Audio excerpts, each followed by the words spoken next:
memiliki Allah yang luar biasa, Allah yang setia, bukan hanya maha kuasa, tetapi Allah yang sekali-kali tidak pernah membiarkan dan sekali-kali tidak pernah meninggalkan kami. Dan kami percaya pada pagi hari ini Kau ada tengah kami, sebab Engkau yang berjanji, Engkau yang sanggup untuk menepati firman, di mana 2-3 orang berhimpun dalam namaku, maka aku ada di tengah-tengah mereka. Oleh karena itu kami bersuka cita pada pagi hari ini Tuhan Yesus. Kami bergembira karena Engkau. Terima kasih Bapa surga. Sebentar kami akan sambut firman. Mari Tuhan berbicara pada kami. Kami siapkan bencana hati kami untuk diisi dengan firman. Biarlah kami seperti 5 gadis yang bijaksana, yang senantiasa lapar dan haus membuka Tuhan pundi-pundi hati kami untuk diisi minyak, untuk diisi firman, supaya api Roh-Mu tetap menyala, api kasih kami kepada Tuhan tetap menyala dalam hati kami, dalam hidup kami. Rabbi hamba dan kami semuanya dan umat-Mu dimanapun berada yang hari ini mengikuti ibadah ini, kiranya Tuhan juga melawat umat-Mu semuanya dan memberkati. Tidak ada satupun yang hari ini tidak diberkati. Terima kasih Bapa surga. Kami sambut firman Tuhan dengan sukacita pada pagi hari ini, di dalam nama Allah yang Maha Kuasa, Yesus Kristus Tuhan kami, yang siap diberkati. Berikan sorak-sorak haleluya. Haleluya. Silakan kembali. Ya. Shalom Ibu Bapak. Ya, shalom saudara yang ada di rumah dimanapun berada. Ya, kiranya anugerah kasih Tuhan melimpah atas kehidupan saudara semuanya. Baik, saya kasih Tuhan, pada pagi hari ini kita bersuka cita. Saudara tetap bersuka cita. Haleluya ya. Hari ini kita masih tetap dalam suasana perayaan. Setiap hari kita umat Tuhan adalah hari raya. Amin. Ya, karena apa? Karena Tuhan menyertai dan memberkati kita semuanya. Haleluya ya. Nah, saya kasih Tuhan, kalau pada hari Kamis lalu ya, kita memperingati hari yang sangat luar biasa, yaitu hari kenaikan Tuhan Yesus ke surga. Dan hari-hari ini kita menantikan janji Tuhan.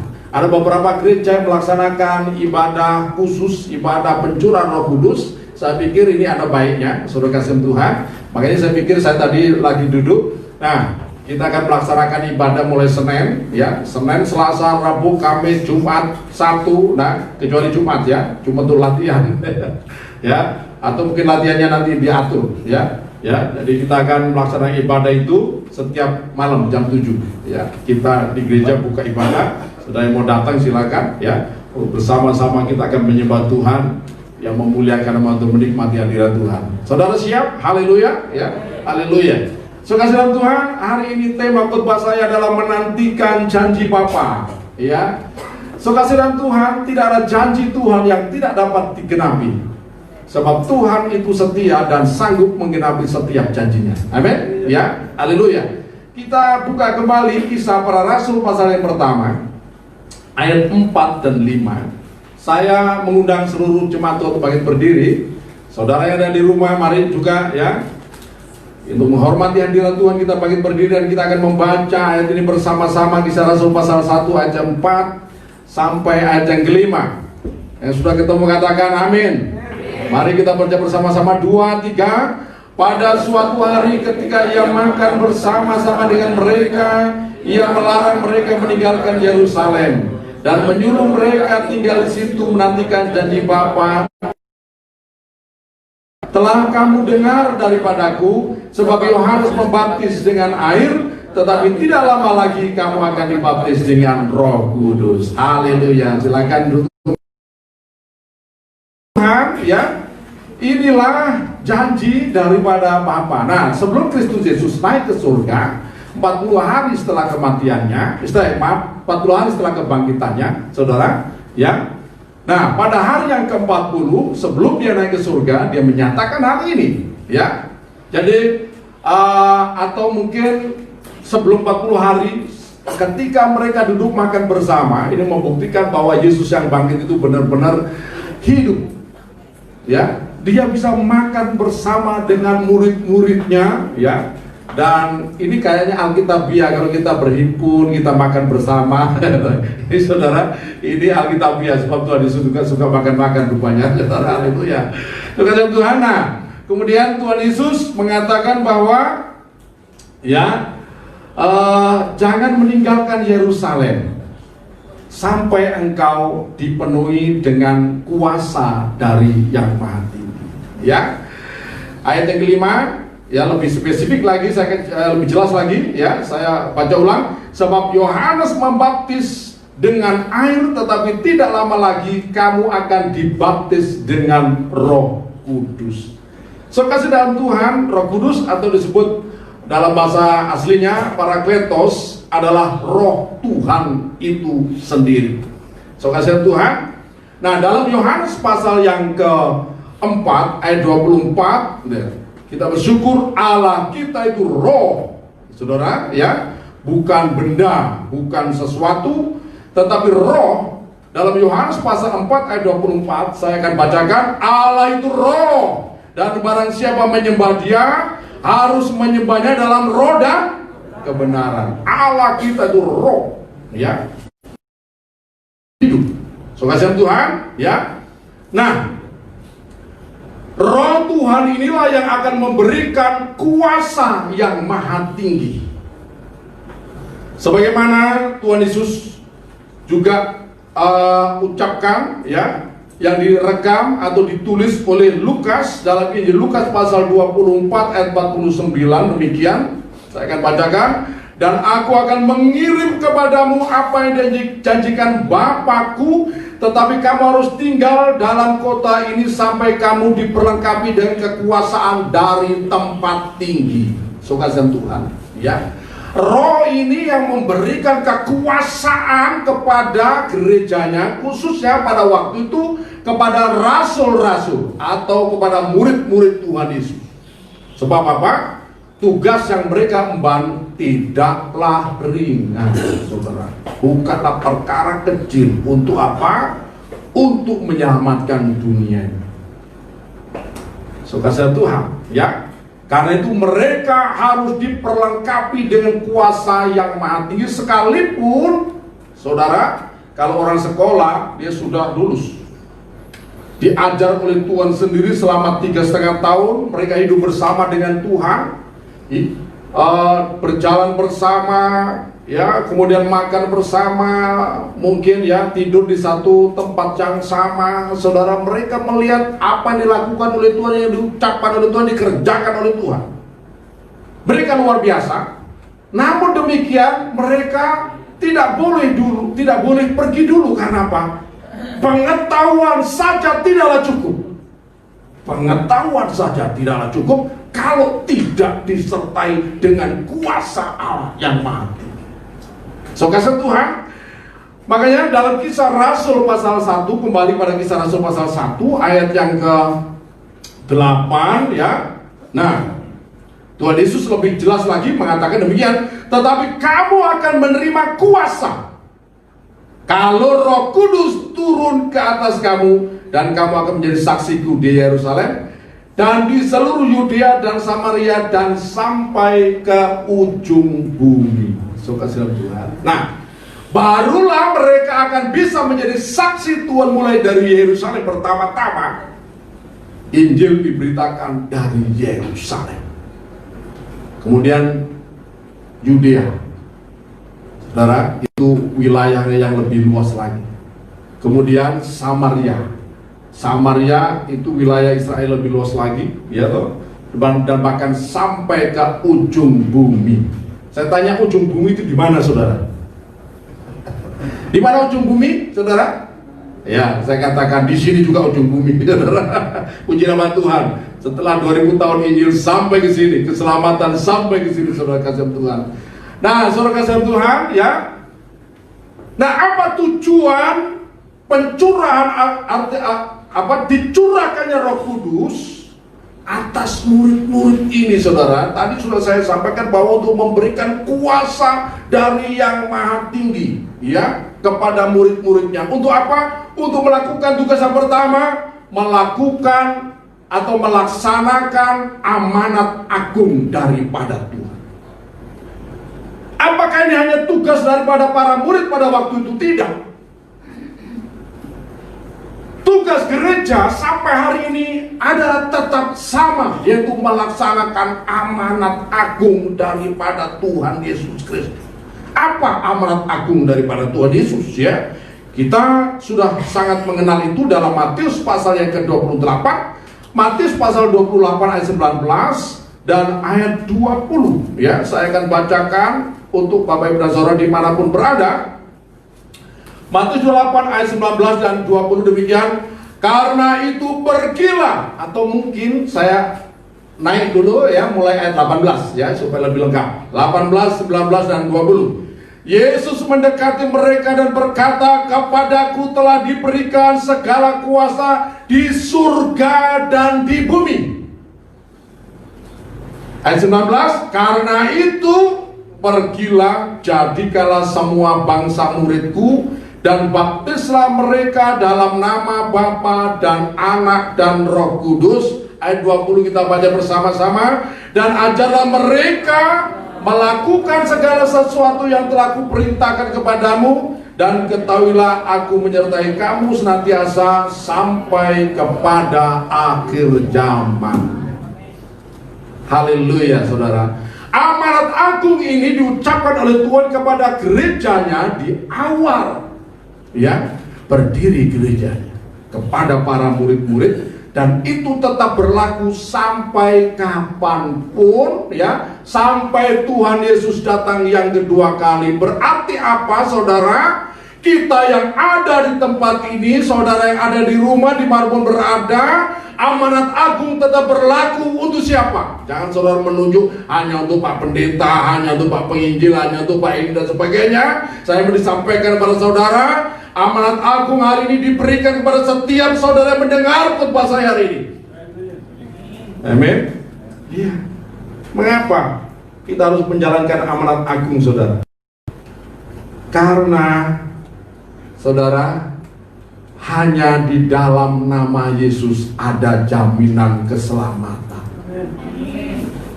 Kita baca Kisah Rasul pasal yang keempat ayat 12 ya. Kisah Rasul pasal yang keempat ayat yang ke-12. Nah, kesaksian Roh Kudus dan para rasul. Kisah Rasul pasal 4:12 demikian bunyinya. Dan keselamatan tidak ada dalam siapapun juga selain di dalam Dia, sebab di bawah kolong langit ini tidak ada nama lain yang diberikan pada manusia yang olehnya kita dapat diselamatkan. Perhatikan baik-baik. Ini bukan pendeta yang ngomong demikian, bukan manusia yang ngomong demikian, tapi Roh Kudus yang memenuhi para murid pada waktu itu, yang menggerakkan para murid untuk berani bersaksi bahwa di bawah kolong langit ini tidak ada nama lain yang diberikan pada manusia. Tidak ada nama lain yang diberikan pada manusia yang olehnya kita dapat diselamatkan. Hanya nama Yesus atau Yeshua HaMashiach. Yesus Kristus atau Yeshua HaMashiach. Di situ ada jaminan keselamatan. Seperti yang sudah saya sampaikan dalam Roma pasal yang ke-10 ayat 9 dan 10, mohon ditayangkan Roma pasal 10. Saya mesti baca ulang ya saudara. Roma pasal 10 ayat 9 10. Sebab jika kamu mengaku dengan mulutmu bahwa Yesus adalah Tuhan dan percaya dalam hatimu bahwa Allah telah membangkitkan Dia dari antara orang mati, maka kamu akan diselamatkan. 10. Karena kita baca bersama-sama 2, 3. Karena dengan hati orang percaya dan dibenarkan, dan dengan mulut orang mengaku dan diselamatkan. Injil adalah kasih karunia. Injil adalah kekuatan Allah untuk menyelamatkan setiap orang yang percaya kepadanya. Saudara, nah, bagaimana orang lain bisa diselamatkan kalau tidak ada yang memberitakan? Tak mungkin orang lain bisa percaya. Tidak mungkin orang lain bisa mengaku dengan mulut bahwa Yesus adalah Tuhan. Saudara, kalau tidak ada yang memberitakan, siapa yang memberitakan? Gereja Tuhan harus memberitakan apapun tantangannya. Kita bukan mengkristenkan, tetapi memberitakan Injil. Masalah kepercayaan, masalah orang percaya, itu adalah urusan pribadi daripada setiap orang. Saudara, iya, orang percaya tidak bisa dipaksakan, saudara kasih Tuhan. Tetapi kalau roh Tuhan bekerja, orang bisa menjadi percaya, saudara. Kemudian berikutnya, ya, tujuan daripada pencurahan Roh Kudus yaitu untuk memperlengkapi gerejanya, saudara, dengan perlengkapan pelayanan yang luar biasa, saudara. Ya, kita baca dalam Efesus pasal yang keempat, ya, haleluya.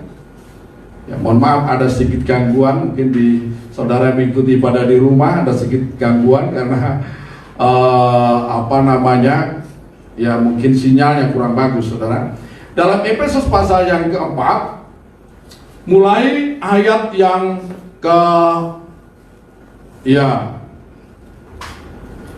mulai ayat yang ke-7 saya akan bacakan untuk Bapak Ibu dan Saudara. Demikian, tetapi kepada kita masing-masing telah dianugerahkan kasih karunia menurut ukuran pemberian Kristus. Itulah sebabnya kata Nas, tatkala ia naik ke tempat tinggi, ia membawa tawanan-tawanan, ia memberikan pemberian-pemberian kepada manusia. Bukankah ia telah naik, berarti bahwa ia telah turun ke bagian bumi yang paling bawah. Ia telah turun, ia juga telah naik jauh lebih tinggi daripada semua langit untuk memenuhkan segala sesuatu. Dan ialah yang memberikan baik rasul-rasul maupun nabi-nabi, pemberita-pemberita Injil, maupun gembala-gembala dan pengajar-pengajar untuk memperlengkapi orang-orang kudus bagi pekerjaan pelayanan, bagi pembangunan tubuh Kristus. So, kasih Tuhan, tujuan daripada pencurahan Roh Kudus yang berikutnya yaitu untuk memperlengkapi gereja Tuhan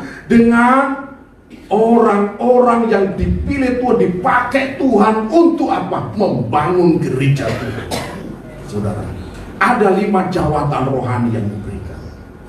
Namun ada juga banyak lagi, saudara, karunia-karunia pelayanan. Tapi yang mendasar ini ada 5 jawatan. Ada rasul, ada nabi, ada pemberita Injil, saudara, ada gembala, dan ada guru. Diberikan kepada gerejanya supaya apa? Gerejanya ini terpelihara dengan baik. Orang-orang yang sudah mendengar berita Injil dan yang percaya, imannya terus dibangun, saudara. Imannya terus dibangun. Haleluya, saudara Tuhan. Ya. Nah, saudara, ini karena itu Roh Kudus ini sangat penting bagi gereja Tuhan, saudara. Dan Roh Kudus ini disebut Roh kebenaran, dan juga disebut sebagai Roh penghibur. Dia tidak pernah membiarkan dan tidak pernah meninggalkan kita, ya. Sekasihan Tuhan, dan kita akan melihat apa pekerjaan Roh Kudus bagi kita, gerejanya, dan bagi dunia ini, saudara. Kita perlu perhatikan, ya.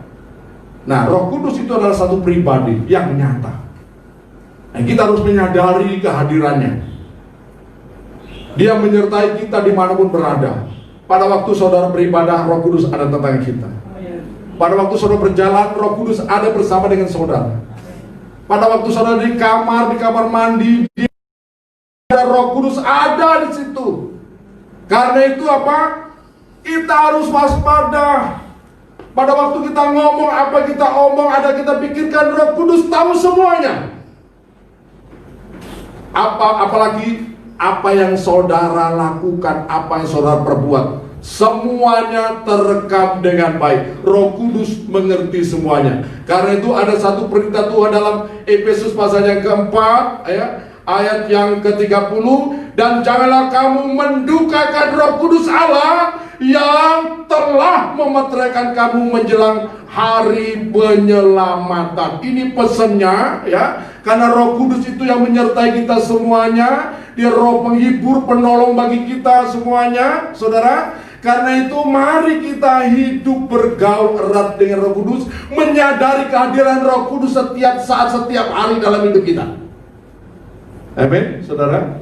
Tidak main-main dengan hidup kita.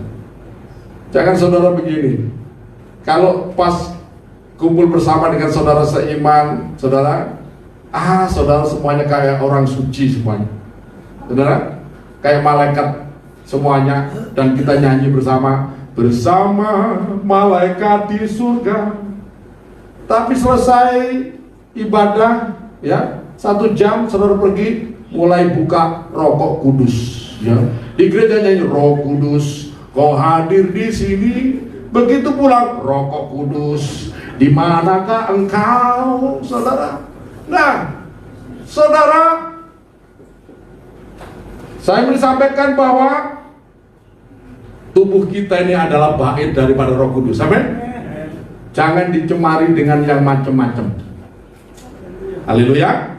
Ya, kalau saudara menyadari bahwa tubuh ini adalah bait daripada Roh Kudus, maka kita harus menghargai yang punya, menghargai yang tinggal dalam tubuh kita itu, yaitu Roh Allah, itu Roh Kudus, yang menyertai kita sampai kepada kesudahan alam. Supaya apa? Supaya hubungan kita ini baik, saudara. Nah, apa pekerjaan Roh Kudus? Ya, ini perlu kita tahu, saudara. Saudara, yang pertama, dalam Yohanes pasal 16 ayat 8 sampai ayat yang ke-11, ya, Yohanes pasal 16 ayat 8 sampai ayat yang ke-11, demikian saya akan bacakan untuk Bapak dan Saudara. Dan kalau ia datang, yaitu Roh Kudus, ia akan menginsyapkan dunia akan dosa, kebenaran dan penghakiman. Akan dosa karena mereka tetap tidak percaya kepadaku, akan kebenaran karena aku pergi kepada Bapa dan kamu tidak melihat aku lagi, akan penghakiman karena penguasa dunia ini telah dihukum. Coba perhatikan, Roh Kudus ini akan hadir. Yang pertama, dia akan bekerja menginsapkan dunia akan dosa. Saudara, ada orang-orang yang merasa paling benar dan begitu banyak, ya. Dia pede sekali, dia yakin sekali dia hidupnya paling benar. Tapi kalau diterangi hatinya Roh Kudus, baru dia sadar. Saya ingat, saudara, ketika saya masuk di sekolah Alkitab, saudara, ya. Nah, ada teman saya yang menegur saya. Dia bilang, "Mas, kamu begini. Oh, karena saya merasa saya sudah benar, gitu ya. Saya sudah meninggalkan semuanya. Ya, kok saya masih ditegur? Tapi Tuhan berbicara kuat kepada saya, saudara. Ketika hati saya diterangi Roh Kudus, saya tidak bisa lagi berdiri. Saya langsung sujud menangis sama Tuhan, ini aku. Kenapa? Roh Kudus yang memberikan penyadaran atas kita bahwa kita ini orang berdosa, saudara. Nah, kita perlu Roh Kudus, saudara. Saudara, akan dosa karena mereka tidak percaya kepada. Kemudian akan kebenaran karena aku pergi kepada Bapa dan kamu tidak melihat aku lagi. Roh Kudus akan mengisapkan dunia akan kebenaran. Kebenarannya apa? Bahwa Yesus itu adalah Tuhan. Ini kebenaran yang hakiki, saudara. Nah, ini kita perlu Roh Kudus. Tidak ada orang yang bisa percaya kepada Yesus kalau tidak dilawat oleh Roh Kudus.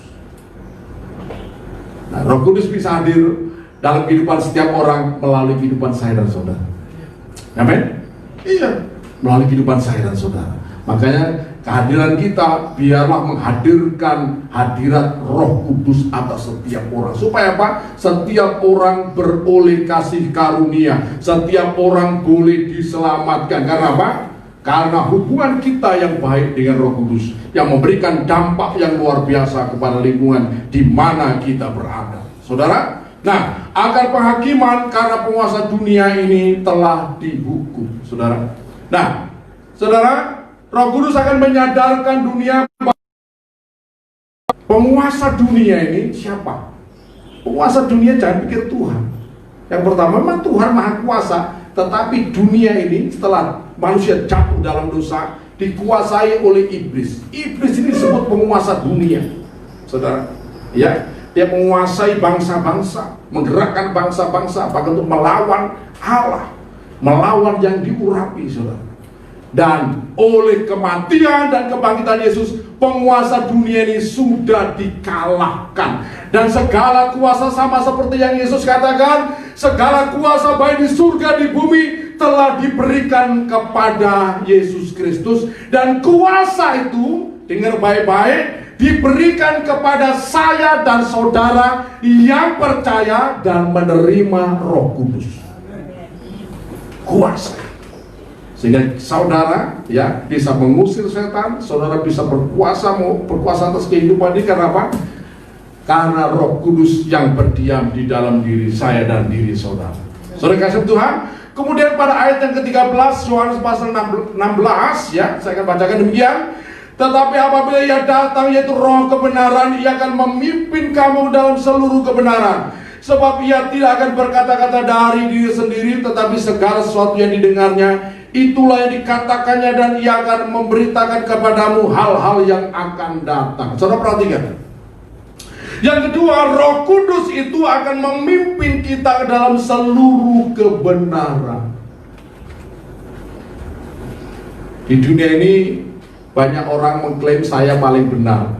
Di sana, saya yang benar. Di sana saya yang benar.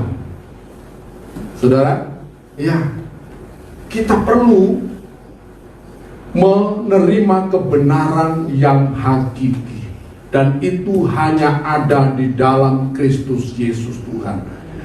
Dan yang bisa membawa kita, memimpin kita kepada kebenaran yang hakiki tidak lain daripada Roh Kudus. Dan wujud kebenaran itu hanya satu, yaitu Yesus Kristus. Yesus berkata dalam Yohanes pasal 14 ayat yang ke-6, akulah jalan, kebenaran, dan hidup. Tidak ada seorang pun sampai kepada Bapa kalau tidak melalui aku. Orang mencari kebenaran akan ketemu dengan Yesus Kristus. Amin, saudara? Iya, karena Yesus adalah kebenaran. Di dunia begitu banyak kebenaran. Tapi kalau orang yang sungguh-sungguh mencari kebenaran, bukan mencari pembenaran. Kalau orang mencari pembenaran tidak akan ketemu. Dia akan ketemu dengan pembenaran diri sendiri. Tapi kalau orang mencari kebenaran, dia akan ketemu dengan satu pribadi yang benar, yaitu Yesus Kristus. Saudara, ya, maka dia akan diselamatkan. Kemudian dalam Yohanes 16 ayat 14 dan 15, yang ketiga, ya, tugas daripada Roh Kudus atau pekerjaan daripada Roh Kudus. Yohanes 16 ayat 14 sampai 15 demikian, ia akan memuliakan aku, sebab ia akan memberitakan kepadamu apa yang diterimanya daripadaku.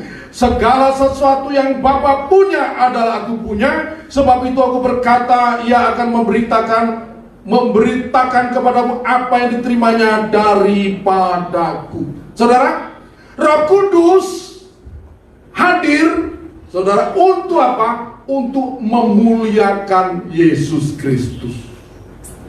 Saudara, nah, saudara harus tahu, paham,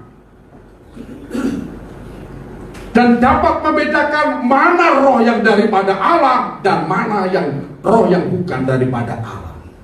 Apa bedanya?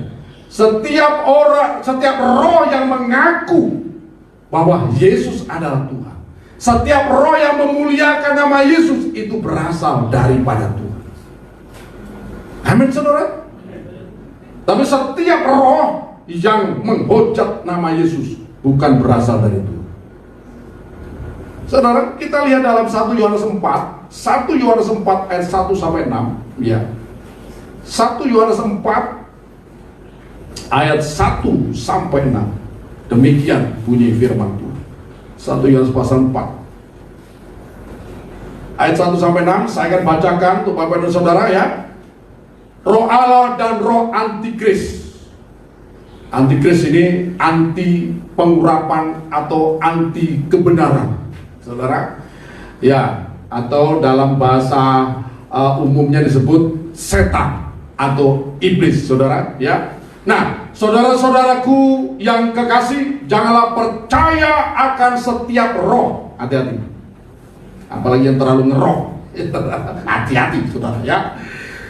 Sekali lagi, janganlah percayakan setiap roh, tetapi ujilah roh-roh itu. Apakah mereka berasal dari Allah? Sebab banyak nabi-nabi palsu yang telah muncul dan pergi ke seluruh dunia. Demikianlah kita mengenal roh Allah. Setiap roh yang mengaku bahwa Yesus Kristus telah datang sebagai manusia berasal dari Allah. Perhatikan, setiap roh yang mengaku bahwa Yesus Kristus telah datang sebagai manusia berasal dari Allah. Dan setiap roh yang tidak mengaku Yesus tidak berasal dari Allah. Roh itu adalah roh antikris, dan tentang dia telah kamu dengar bahwa ia akan datang, dan sekarang ini ia sudah ada di dalam dunia. Kamu berasal dari Allah. Amin. Ya, anak-anakku, dan kamu telah mengalahkan nabi-nabi palsu itu, sebab roh yang ada di dalam kamu lebih besar daripada roh yang ada dalam dunia.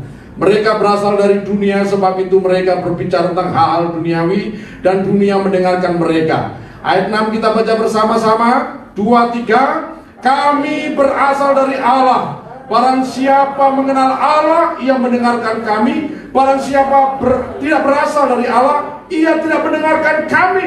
Itulah tandanya roh kebenaran dan roh yang menyesatkan. Perhatikan baik-baik. Setiap roh yang mengaku Yesus, bahwa Yesus telah datang sebagai manusia, anak manusia, dia berasal dari Allah. Tapi roh yang tidak mengakui bahwa Yesus Allah itu telah hadir dalam wujud manusia, dia bukan berasal dari roh Allah. Saudara. Iya. Dan tugas daripada Roh Kudus ini adalah memuliakan nama Yesus. Saudara.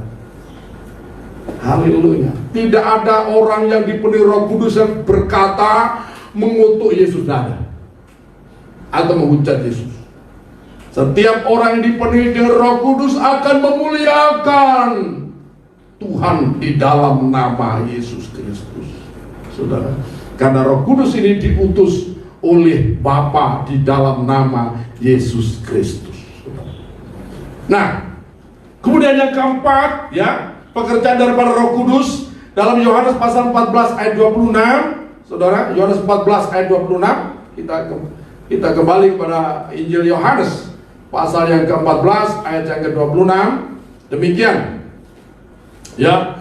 Tetapi penghibur, yaitu Roh Kudus, yang akan diutus oleh Bapa dalam namaku, dialah yang akan mengajarkan segala sesuatu kepadamu dan akan mengingatkan kamu akan semua yang telah kukatakan kepadamu. Saudara. Nah, saudara, Roh Kudus ini akan mengajarkan sesuatu. Kalau saudara dipenuhi Roh Kudus, maka saudara akan dipenuhi dengan roh hikmat dan pengetahuan. Apa bedanya, saudara? Daniel, ya, Daniel di abad yang kelima Masehi, ya, abad 6 atau abad kelima sebelum Masehi, ya, abad kelima atau abad ke-6 sebelum Masehi, ya, di yang tinggal di Babilonia, saudara, dengan orang-orang hebat lainnya di Babilonia. Sekolahnya sama, saudara, tetapi mereka mengakui bahwa Daniel ini hikmatnya 10 kali lipat lebih hebat daripada orang yang paling hebat yang ada di Babilonia. Apakah sangat hebatnya Daniel ini? Bukan. Coba kita lihat Daniel pasal 5 ayat 13 dan 14. Rahasia kehebatan Daniel ini ada di sini, ya. Daniel pasal 5 ayat 13 dan 14. Demikian. Ya. Haleluya.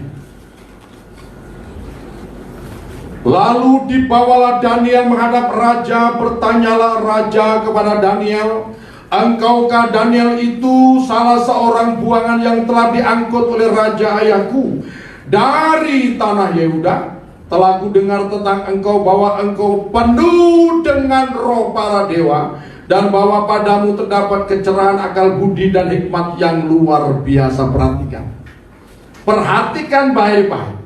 Ini pengakuan daripada Belsasar, anak daripada Raja Babilonia, Raja Nebukadnezar, yang menggantikan ayahnya bertakhta. Ketika terjadi satu masalah, ya, maka dipanggillah Daniel kembali menghadap Raja Belsasar. Dan demikian tadi yang sudah kita dengar. Dan ayat 14 akan baca ulang. Telah ku dengar tentang engkau, bahwa engkau penuh dengan roh para dewa. Belsasar tidak mengatakan Roh Kudus atau Roh Yahweh, ya. Dia mengenal dengan bahasanya sendiri, yaitu roh para dewa. Saudara, roh para dewa. Saudara, ya. Ini yang menyebut Roh Kudus, saudara.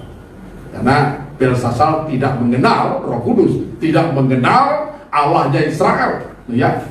Dia mengenal dewa Bel dan sebagainya, saudara. Nah, diakui bahwa karena Daniel ini penuh dengan roh para dewa, padanya terdapat kecerahan akal budi dan hikmat yang luar biasa. Padanya terdapat hikmat, kecerahan dan akal budi yang luar biasa. Karena apa? Pengaruh Roh Kudus. Dan hikmat ini sangat diperlukan. Ketika kita menghadapi banyak masalah, hikmat itu akan banyak menolong. Orang yang berhikmat, wajahnya bercahaya. Amin. Ya, orang yang berhikmat, saudara, ya, tidak akan banyak pengaruh, tidak akan banyak terpengaruh dengan keadaan yang terjadi. Karena apa? Hikmat itu akan banyak memberikan pertolongan kepada kita. Dan hikmat itu datangnya daripada roh, bukan roh dunia ini, tetapi Roh Kudus. Saudara yang dipenuhi dengan Roh Kudus, saudara yang dipenuhi dengan roh hikmat. Amin. Ya. Dan banyak orang akan datang kepada saudara minta nasihat. Karena apa? Karena ada Roh Kudus. Dan nasihat saudara itu didengar banyak orang, dan itu benar. Karena apa? Karena nasihat saudara berasal daripada Tuhan. Saudara Tuhan, ya.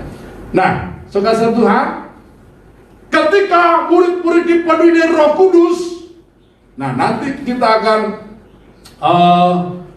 minggu depan kita akan merayakan hari Pentakosta. Haleluya, ya, hari Pentakosta, hari pencurahan Roh Kudus. Itu dari zaman bangsa Israel itu adalah merayakan hari raya buah bunga, ya. Orang Israel mengumpulkan hasil pertama, dibawa ke rumah Tuhan, dan mereka makan bersama-sama. Mereka bersuka cita di hadapan Tuhan, bersyukur karena berkat Tuhan, ya. Dan sebenarnya itu adalah berbicara tentang pencurahan daripada Roh Kudus. Dan itu sudah dilakukan oleh Tuhan 2000 tahun yang lalu kepada murid-murid, ya. Dan ada satu pengajaran. Sekarang ini ada Pentakosta yang ketiga, katanya. Ya sudah, ya, ada Pentakosta pertama, ada Pentakosta kedua, dan ada Pentakosta ketiga. Tapi saya percaya bahwa Roh Tuhan sudah dicurahkan kepada kita, tinggal kita membuka hati. Bagaimana kita mau membuka hati, saudara, untuk kita mau dipakai Tuhan, saudara. Nah, kalau Roh Kudus turun atas kita sekali lagi, bahwa gereja akan memberikan pengaruh yang luar biasa untuk dunia. Kita akan bisa menjadi terang dan garam bagi dunia. Kita akan menjadi jawaban bagi banyak orang yang sekarang ini sedang membutuhkan jawaban atas setiap persoalan, pergumulan kehidupan yang mereka hadapi, saudara. Dan gereja harus bisa memberikan jawaban. Jangan saudara berpikir macam-macam. Pokoknya asal saudara hidup dipimpin Roh Kudus, maka terang Tuhan itu akan nyata dalam kehidupan saudara, ya.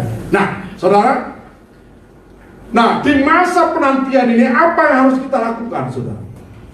Sama seperti murid-murid pada waktu menantikan ketika mereka menyaksikan Tuhan naik ke surga, ya. Dan Tuhan katakan, aku tidak meninggalkan kamu sebagai yatim piatu. Wah, luar biasa. Kita mempunyai Tuhan yang hidup, yang bertanggung jawab, Bapa yang sungguh-sungguh bertanggung jawab, saudara. Saudara, Tuhan kita itu, ya. Aku tidak membiarkan kau sebagai yatim piatu. Aku akan mengirim bagimu seorang penolong. Aku akan menyertai engkau, yaitu melalui Rohnya, saudara, ya. Nah, saudara kasih Tuhan, dan murid-murid pada waktu apa yang mereka lakukan? mereka tetap tinggal di Yerusalem. Saudara, kenapa mereka tetap tinggal di Yerusalem? Mereka percaya kepada setiap janji Tuhan. Haleluya. Nah, sama seperti kita sekarang ini, apa yang harus kita lakukan untuk menanti janji Tuhan? Janji apapun juga. Janji tentang Roh Kudus, janji tentang pemulihan, janji tentang berkat, janji tentang kedatangan Tuhan yang kedua kali. Apa yang harus kita lakukan, saudara? Untuk menantikan semuanya itu, tetap percaya kepada Tuhan. Kita harus menjaga hati. Kitab Amsal pasal 4 ayat 23, jagalah hatimu dengan segala kewaspadaan, karena dari situlah terpancar kehidupan. Haleluya. Kita harus menjaga hati kita agar apa? Agar tetap memiliki iman percaya kepada setiap janji Tuhan. Maka hal itu akan diberikan kepada kita semuanya. Saudara yang hari ini minta apa? Sudah berdoa apa kepada Tuhan? Ada banyak orang Kristen yang berdoa kemudian lupa apa didoakan. Itu artinya doa basa-basi. Amin. Basa-basi kepada Tuhan. Dia tidak pernah mengingat apa yang pernah didoakan. Tapi syukurnya Tuhan tuh mengingat. Begitu dikasih jawaban doa, kapan aku berdoa? Ya kan? Tuhan tuh saking baiknya sampai lupa pun dikasih. Saudara, ya. Nah, ketika kita sudah berdoa, apalagi kita sudah mendengar janji Tuhan, yang harus kita lakukan adalah tetap percaya. Yakobus pasal 1 ayat 5-8, ini warning bagi setiap orang ya yang mudah bimbang. Yakobus pasal 1 ayat 5-8 demikian. Ya. Tetapi apabila di antara kamu ada yang kekurangan hikmat, hendaklah ia memintanya kepada Allah, yang memberikan kepada semua orang dengan murah hati dan dengan tidak membangkit-bangkit, maka hal itu akan diberikan kepadamu. Hendaklah ia memintanya dalam iman dan sama sekali jangan bimbang, sebab orang yang bimbang sama dengan gelombang laut yang diombang-ambingkan kian kemari oleh angin. Orang yang demikian janganlah mengira bahwa ia akan menerima sesuatu dari Tuhan. Ayat 8 kita baca bersama-sama 2-3. Sebab orang yang mendua hati tidak akan tenang dalam hidupnya. Saudara. Nah, hari ini yang harus kita kerjakan, harus kita lakukan adalah tetapkan hati kita, pegang setiap janji Tuhan. Jangan bimbang sedikit pun. Saya kemarin sudah pesan sama Pak Abi untuk menyanyikan lagu. Biarpun gunung beranjak, biarpun bukit bergoncang, terhadap kasih setianya hatiku percaya. Tapi tidak dinyanyikan tadi. Betapa hebatnya Tuhanku, betapa setia Allahku. Ya, saya sendiri juga lupa, saudara. Ya, nah banyak nulis lagu sampai lupa-lupa, saudara. Ya, nanti kita mesti belajar sering dinyanyikan supaya kita ingin terus. Amin. Haleluya. Ya. Nah, karena itu hari ini, saudara sudah berdoa kepada Tuhan. Yang penting jangan bimbang. Kalau saudara percaya, saudara punya iman biji sesami, kata firman Tuhan, engkau bisa berkata kepada gunung ini, hai gunung pindah, maka gunung akan pindah. Saudara, ketika saudara tidak bimbang, maka segala sesuatu akan terjadi dalam hidup saudara. Apa yang saudara minta dan doakan itu akan terjadi. Apalagi ini janji Tuhan. Apa yang dijanjikan Tuhan itu pasti digenapi. Apapun janji Tuhan pada saya dan saudara. Ya, haleluya. Yang berikutnya, saudara, apa yang harus kita kerjakan di masa penantian ini? Jangan dulu meninggalkan Yerusalem. Artinya apa? Tetaplah dalam persekutuan dengan Tuhan dan dengan saudara-saudara seiman.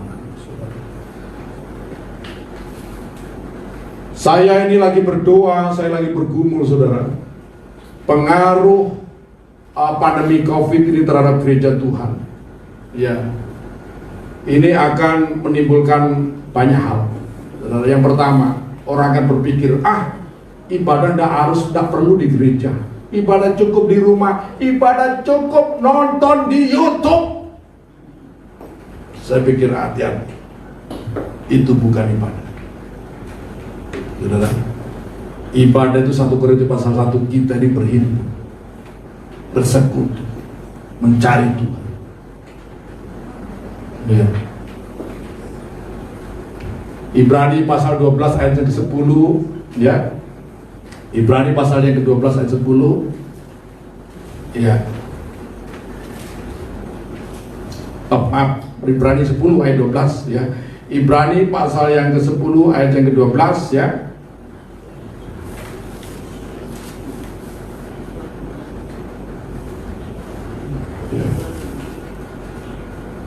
Oh, ayat 25, saudara.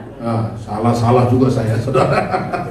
Ibrani pasal 10 ayat yang ke-25, ada nas semuanya, ya. Janganlah kita menjauhkan diri dari pertemuan-pertemuan ibadah kita seperti dibiasakan oleh beberapa orang, tetapi marilah kita saling menasihati dan semakin giat melakukan yang mendekat.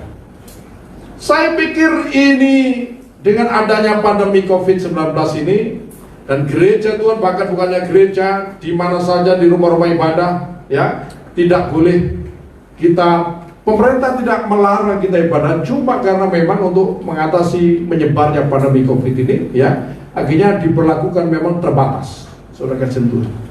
Makanya kita ibadah live streaming ini, ya, tetapi ini untuk sementara.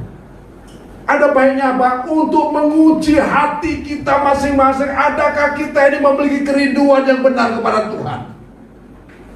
Setelah nanti selesai COVID ini, ya, setelah diperlakukan keadaan normal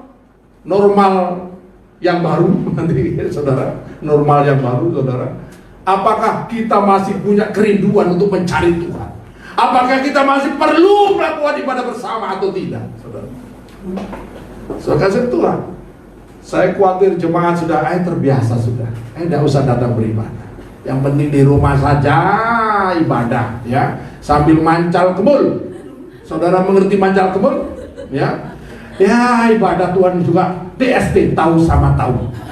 Saudara, saya katakan itu bukan ibadah, saudara. Ya, nah, saudara, makanya jangan meninggalkan Yerusalem. Artinya kita harus menjaga persekutuan, menjaga ibadah, ya, satu dan yang lain. Kita membangun ibadah kita kepada Tuhan. Kemudian berikutnya, apa yang harus kita lakukan, saudara, dalam masa menantikan hari atau menantikan janji Tuhan digenapi, yaitu kita tetap tekun dalam doa. Haleluya. Orang Kristen memang tidak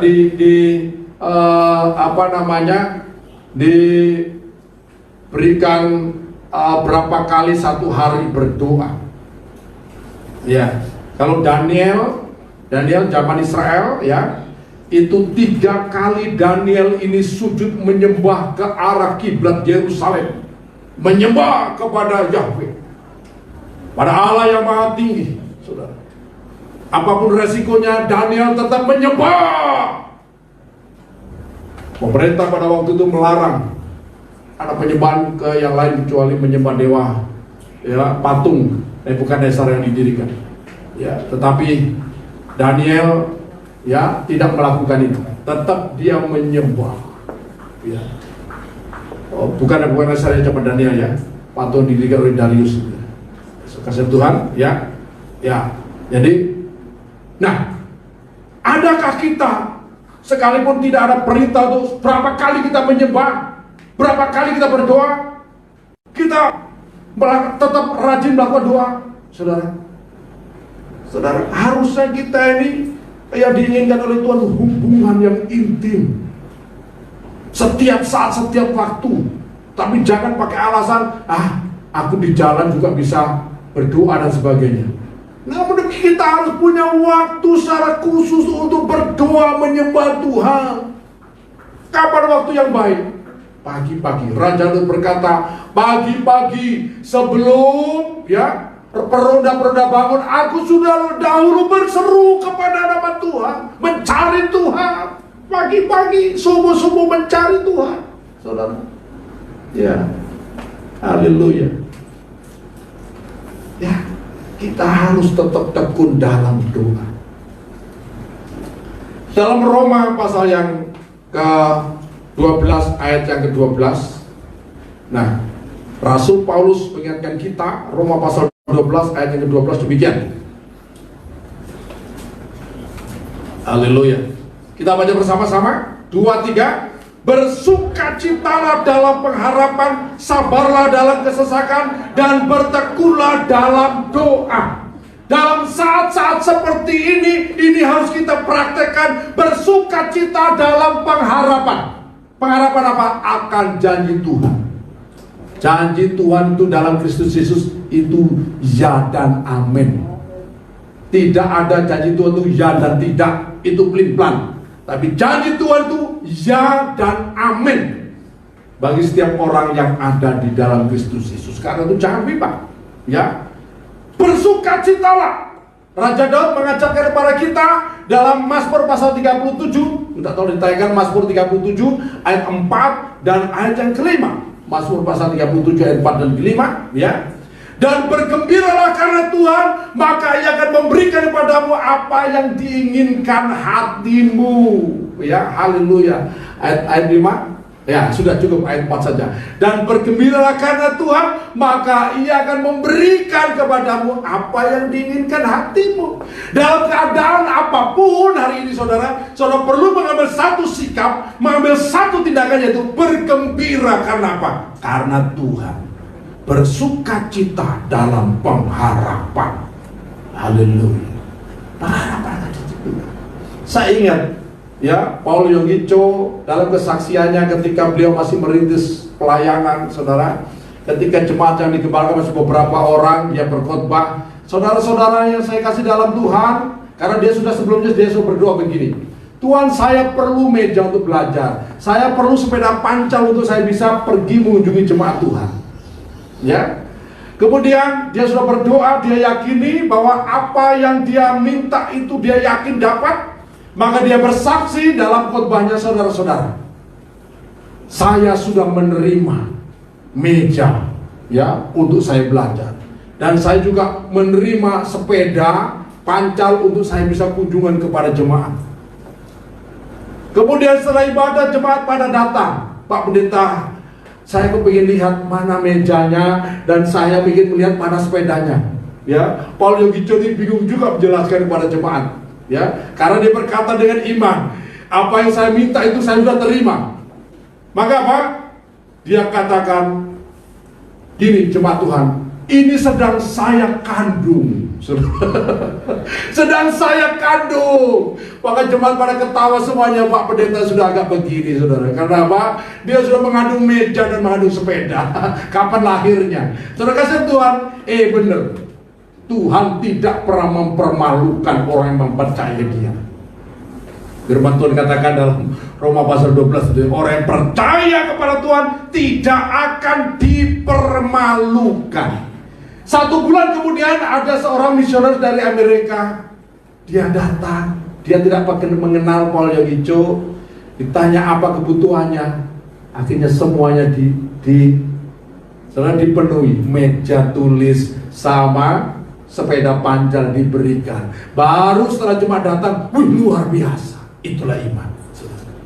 Ketika saudara punya iman, maka tidak ada yang mustahil bagi saudara yang percaya kepada Tuhan Yesus.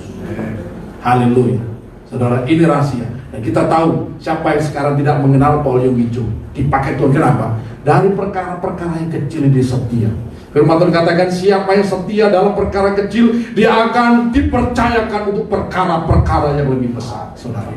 Nah, saudara Tuhan, bertekunlah dalam doa. Kenapa kita disuruh bertekun dalam doa? Kenapa? Doa orang yang benar itu bila dengan yakin didoakan sangat besar kuasanya. Salah satu yang bisa mengubah dunia adalah doa saya dan doa saudara. Ya.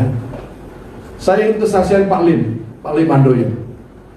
Kapan hari saya ketemu beliau lagi jalan-jalan, ya saya langsung turun dari kendaraan, saya sapa, Pak Lim, shalom. Waduh, puji Tuhan Pak Pendeta, apa kabar ya saudara. Nah, kesaksiannya itu sangat menyentuh dan sangat luar biasa saudara. Pak Lim itu lama waktu muda tidak pernah sudah menjauh dari Tuhan. Mamanya dia seorang Kristen yang taat, sekalipun dia buta huruf mamanya. Ya, dia tidak tahu baca tulis, tapi dia orang yang setia, dia pegang janji Tuhan. Dia setia beribadah kepada Tuhan. Dia setia berdoa untuk Pak Lim ini. Sekalipun Pak Lim tidak pernah menggubris, mamanya terus berdoa supaya Pak Lim bertobat, tapi tidak pernah bertobat. Sampai sudah berdoa lama, tapi sepertinya tidak didengar. Tolong katakan, saya katakan doamu bukan tidak didengar Tuhan. Tuhan punya cara untuk menjawab doa saudara dan punya waktu. Akhirnya apa? Sekali waktu mamanya Pak Lim sakit, dibawa ke Singapura, berobat ke sana. Sampai mamanya dipanggil Tuhan. Setelah dipanggil Tuhan, hatinya ini loh menyala-nyala untuk mencari Tuhan sampai hari ini. Saudara, sampai hari ini. Kalau dia cerita sama saya, dia meneteskan air mata, Pak, ini saya dalam keadaan begini, saya setia karena apa? Doa daripada seorang mama saya buta huruf. Tapi dia tekun berdoa. Saudara, karena saudara ini punya keistimewaan doa saudara didengar oleh Tuhan, jangan tidak berdoa. Kita harus berdoa, bertekun dalam doa. Kita berdoa untuk negeri kita Indonesia, doa saudara didengar oleh Tuhan. Jikalau di dunia ini ada dua orang saja sepakat minta apa saja, doanya akan dikabulkan oleh Tuhan, saudara. Dan ini harus diterapkan, bukan hanya didengar jadi pengetahuan, tapi harus diterapkan. Dan banyak orang ketika saya dan saudara hati sepakat berdoa untuk supaya COVID-19 di Indonesia ini selesai, didengar Tuhan, pasti akan selesai. Ya, kita berdoa COVID di seluruh dunia berhenti, didengar Tuhan pasti akan berhenti, saudara. Kalau kita sungguh-sungguh berdoa, saudara. Dan saya terlalu yakin doa orang yang benar itu. Dan siapa orang yang benar itu? Saya dan saudara. Karena sudah dibenarkan oleh darah Yesus Kristus. Sangat besar kuasanya. Karena itu jangan malas berdoa, teruslah bertekun dalam doa. Amin. Haleluya. Kemudian berikutnya, saudara, apa yang harus kita kerjakan dalam masa penantian ini? Baiklah kita saling memperhatikan dan saling mengasihi satu dengan yang lain. Saudara, murid-murid Tuhan pada waktu itu dia tidak perhitungan.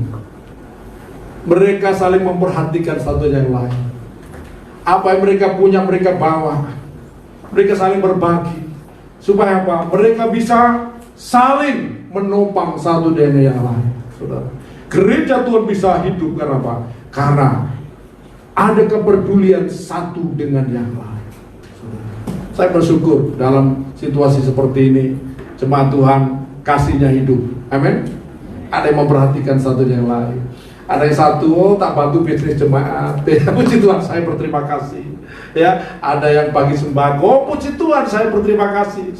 Saudara kasih Tuhan, ya. Ada yang melakukan ini, melakukan itu dan sebagainya. Saya berterima kasih, ya. Saudara kasih Tuhan. Dan itulah memang yang harus kita kerjakan. Saudara, dalam Efesus pasal 4 ayat 1 sampai yang ke-6, demikian nasihat daripada Rasul Paulus untuk kita semuanya. Efesus pasal 4 ayat 1 sampai 6 saya akan bacakan.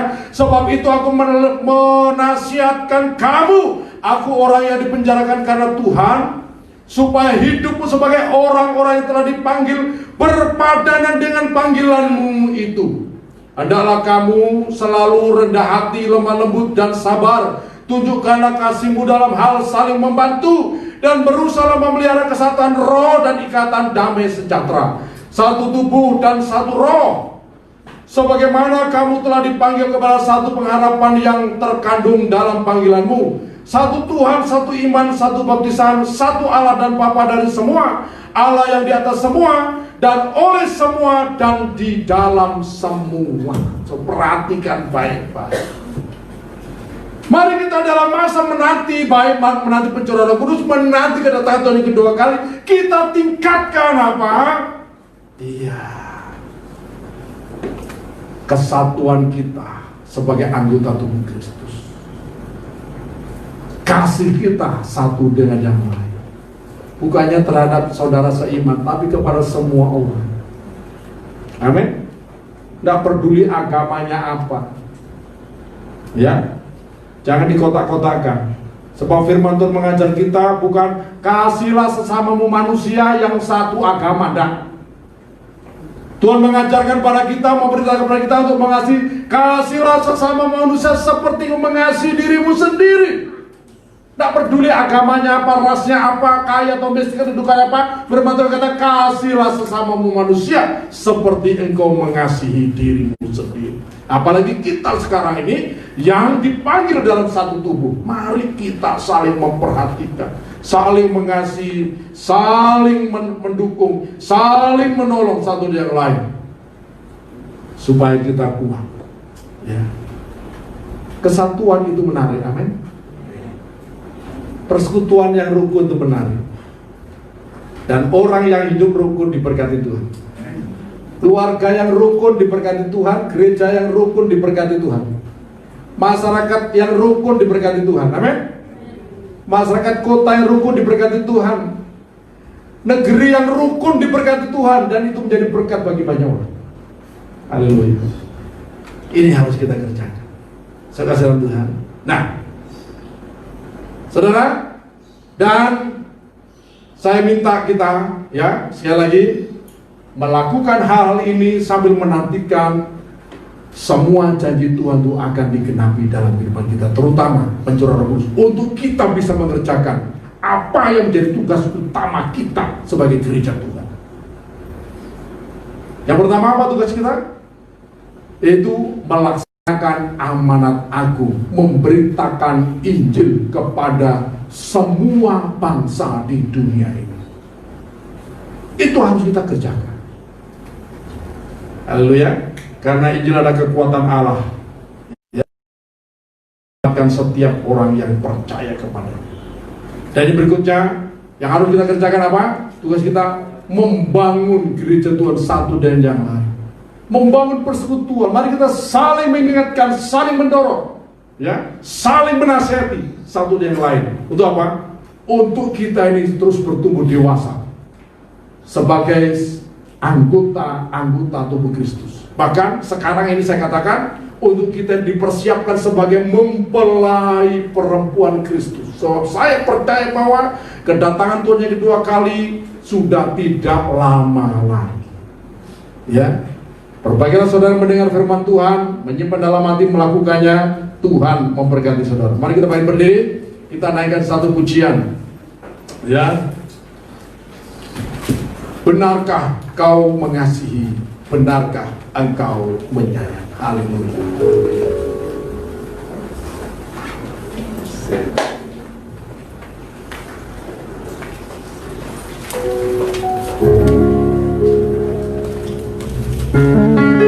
Haleluya, haleluya. Mari kita renungkan firman Tuhan pada pagi hari ini. Yang lagi kita persiapkan diri kita untuk menanti janji Tuhan itu, supaya kita menerima kuasa dari Maha Tinggi. Kita bisa melaksanakan apa yang menjadi tugas kita sebagai gereja Tuhan di muka bumi ini. Haleluya.